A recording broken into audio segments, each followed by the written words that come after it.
Welcome to my YouTube channel. This is our second half lecture of the health, fitness and wellness during adulthood. अब हम next देखते हैं कि health risk क्या हो सकते हैं फॉर अडल्ट मेल्स। टॉप 5 की अगर बात करें तो फर्स्ट हमारे पास है heart attack, motor vehicle accidents, ये जो हैं वो अडल्ट मेल्स में इनका रेशो ज़्यादा है। Lungs cancer, HIV, human immuno deficiency virus, ठीक है, it's a viral infection, alcohol abuse, stroke and violence, ये सब जो हैं वो हाई हेल्थ रिस्क हैं फॉर अडल्ट मेल्स। कैंसर की अगर हम बात करें तो यूजली हमारे पास लंग कैंसर है जो कि स्मोकिंग की वजह से होता है। बिनाइन प्रोस्टेटिक हाइपरप्लेजिया, जिसमें प्रोस्टेट इनलार्ज हो जाते हैं और it is a non cancerous condition. ये हमारे पास कैंसर्स हैं, lung cancer and prostate cancer. क्योंकि ये बिनाइन है तो ये नॉन कैंसरस है, ठीक है। COPD की बात करें तो chronic obstructive pulmonary disease, it is a chronic lung condition जिसमें हमारे पास एम्फेसीमा आता है एंड क्रोनिक ब्रोंकाइटिस आता है, ब्रोंकाइटिस की इन्फ्लेमेशन एंड जो है वो एम्फोसीमा, ये फिर अगेन हमारे पास जो है वो स्मोकिंग की वजह से होता है, ठीक है। इसमें जो है वो इलास्टिसिटी जो है वो रिड्यूस हो जाती है लंग्स टिश्यूज़ की।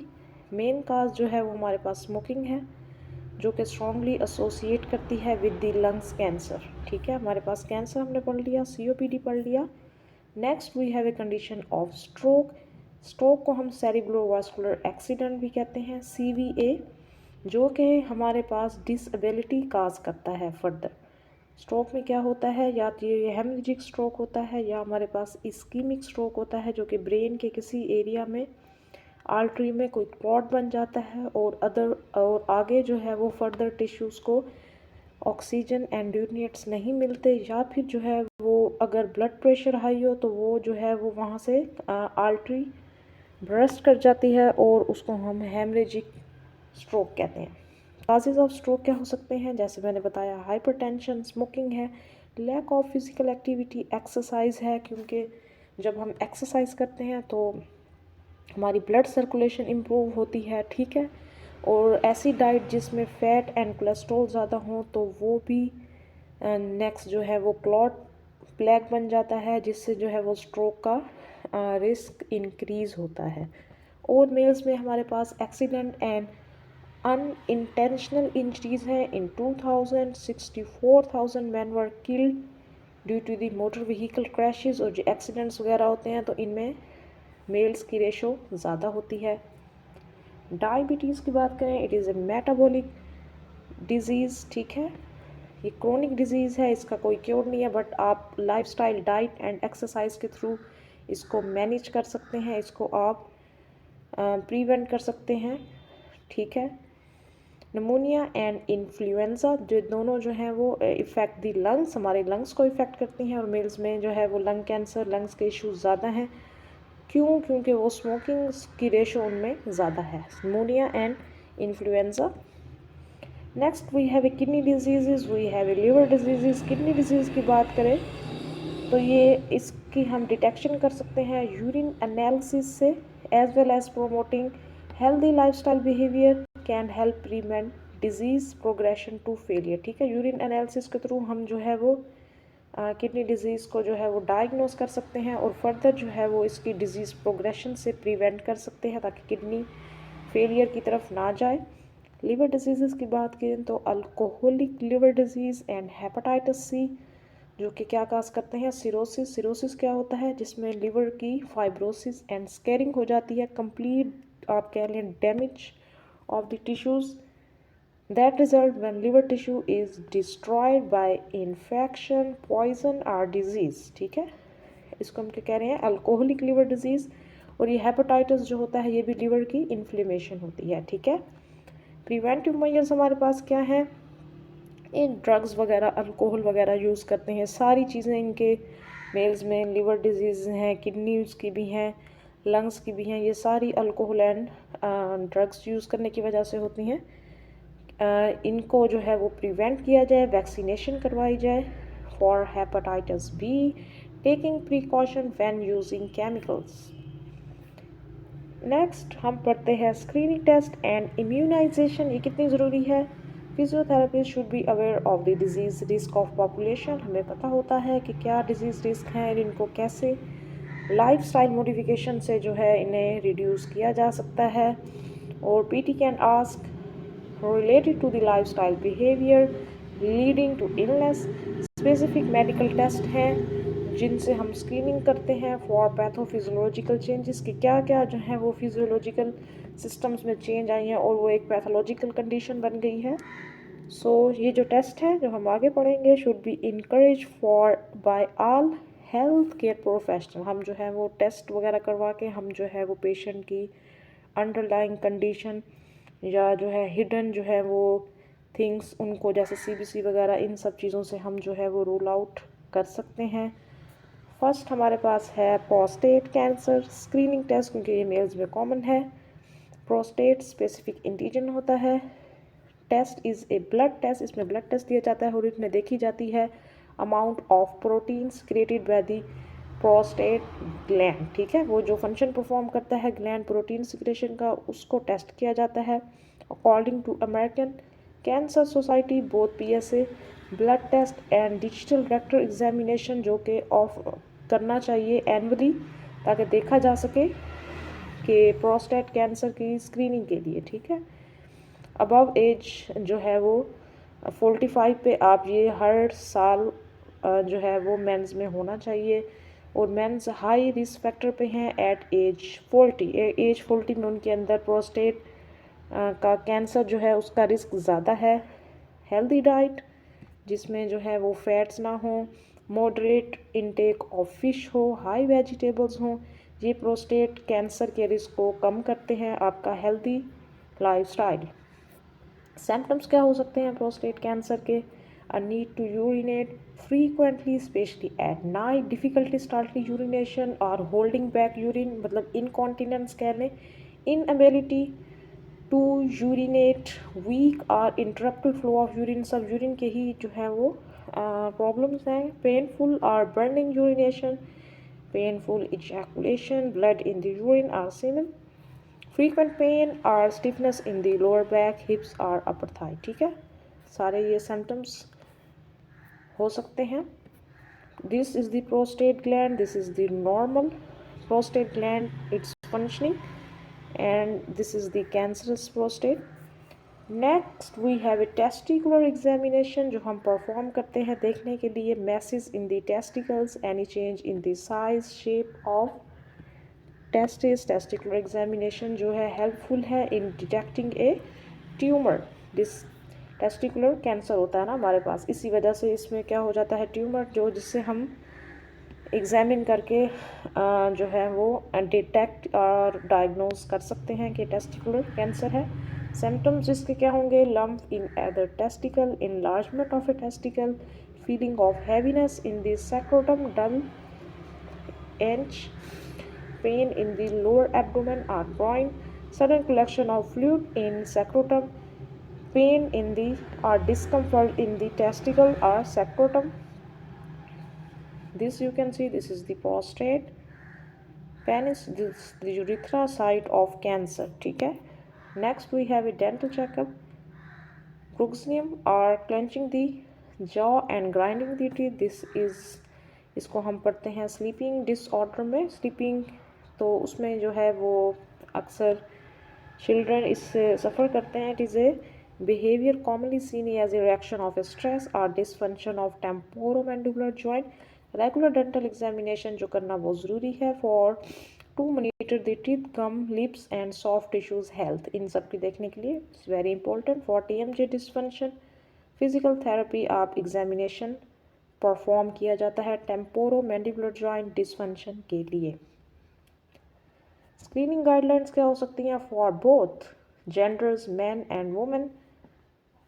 रेगुलर मेडिकल स्क्रीनिंग टेस्ट जिसमें हमारे पास फर्स्ट आता है कोलेस्ट्रोल लेवल, दोनों में ही जेंडर्स में ही देखना ज़रूरी है ताकि जो है वो hypertension and heart disease and stroke वगैरह से बचा जा सके। Risk factor for heart disease specially coronary heart disease और कोरोनरी आर्टरी डिजीज़, ठीक है, ईसीजी, ताकि जो है वो हार्ट अटैक होना, और इरेगुलर हार्ट रिदम है, हार्ट इनलार्जमेंट है, हार्ट का साइज शेप रिदम देखने के लिए ईसीजी करवाना ज़रूरी है। Chest x ray to rule out the heart lung condition, size and shape of heart.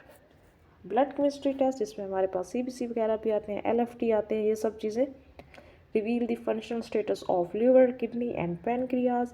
मयरिंग the electrolyte जिसमें हमारे पास सोडियम है, पोटाशियम है, calcium, phosphorus and blood sugar, plus liver enzyme bilirubin and creatinine, जो हम के मोस्टली देखते हैं गॉल ब्लैडर में जो है बाइल ऑब्स्ट्रक्शन में, हम जो है वो लिवर एंजाइम्स की जो है वो एंजाइम्स को हम रूल आउट कर रहे होते हैं कि उनकी क्वांटिटी, उनकी सिक्रीशन का क्या रेट है। Persons who have used medicine are at high risk of liver, muscle and the kidney damage, क्योंकि जो है वो अगर हम मेडिसिन वगैरह यूज़ करते हैं तो लिवर में जो है वो उनकी फिल्ट्रेशन या फिर जो है वो किडनी, कुछ चीज़ें, कुछ मेडिसिन जो है किडनी में फिल्टर आउट होती हैं और फिर वहाँ उनके वेस्ट वगैरह आ जाते हैं। तो इस वजह से जो मेडिसिन ज़्यादा यूज़ करते हैं उनको लिवर किडनी डैमेज के इशू हो सकते हैं। American diabetes association suggest that जो कि अडल्ट हैं 45 या उससे ओल्डर, उनको जो है वो हर 3 साल के बाद fasting sugar level test screening करवानी चाहिए ताकि वो अर्ली डिटेक्ट कर सके डायबिटीज़ को। Complete blood count with differential, इससे हमें सीबीसी से क्या पता चलता है। Identify cardiovascular and the haematological problem, means कि अगर कोई ब्लड में इश्यूज़ हैं, जैसे हम इससे हीमोग्लोबिन का पता चलता है, हमें पता चलता है कि ब्लड ऑक्सीजन कैरिंग कैपेसिटी कितनी है, हेमाटोक्रेट परसेंटेज ऑफ आरबीसीज कितने हैं in the total blood volume, leukocytes, white blood cells का पता चलता है। अगर white blood cells more than normal होंगे तो इट्स मीन्स ऑफ इन्फेक्शन और एनी ऑटोइम्यून डिजीज़, ठीक है। तो ये सब इन सब चीज़ों से ब्लड, ये जो हम देखते हैं सीबीसी, इनसे हमें डिजीज़ का पता चलता है। प्लेटलेट्स की बात करें तो ये इंडिकेटर है ब्लड कोगुलेबिलिटी का, can detect the anaemia, infections, हम ये सब चीज़ें जो हैं वो सीबीसी में देख सकते हैं। अगर रेड ब्लड सेल्स कम होंगे, this is the anaemia, white blood cells का इशू होगा तो we can detect any kind of infection. TSH thyroid stimulating hormone, एक पिट्यूटरी ग्लैंड होता है, हार्मोन रिलीज करता है to produce the thyroxine hormone produce करता है, और इसकी ज़्यादा सिक्रेशन थायरॉक्सिन की can cause the hyperthyroidism and its low secretion can cause hypothyroidism, और इनके डिफरेंट सिम्टम्स होते हैं बिल्कुल एक दूसरे से अपोजिट, हाइपोथायरॉयडिज्म में एंड हाइपरथायरॉयडिज्म में, ठीक है। ट्रांसफेरिन सैचुरेशन टेस्ट, इससे पता चलता है कि कितनी अमाउंट ऑफ आयरन जो कि बाउंड हो रही है ट्रांसफेरिन से, iron carrying protein in the blood use to detect the haemochromatosis. इसमें क्या पता चलता है, हीमोक्रोमेटोसिस, जिसमें हम आयरन को देखते हैं। Iron loaded overloaded in blood treatable hereditary disease है अगर आयरन ओवरलोड हो चुकी है, और ये क्या काज करती है, डायबिटीज़, आर्थराइटिस, हार्ट डिजीज़ और लिवर डिजीज़। यूरिन एनालिसिस, ये हमने पहले भी पढ़ा, level of the glucose excreted from the body, CBC, ठीक है। Signalling internal problems, possible tumours in the GIT, RBC, ठीक है। वाइट ब्लड सेल्स हैं, इंडिकेट द इन्फेक्शन, ये मैंने पहले बताया। एलिवेटेड बिलिरुबिन, जिससे हमें पता चलता है any kind of liver disease. Oral health की बात करें, healthy dentition is critical for eating a variety of textured food and by the pronunciation of certain words.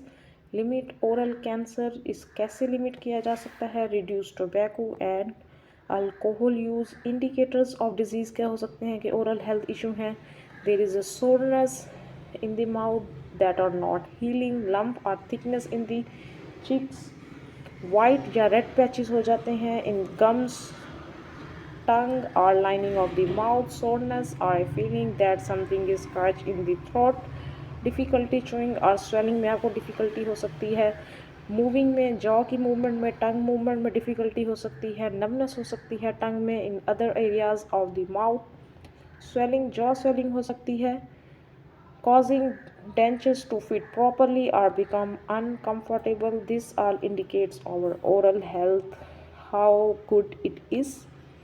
Fitness in the adulthood screen before participation in the fitness program. कोई भी fitness program है उससे पहले screening is very important और फिर regular screening करते रहना. In case of any contraindication we will refer.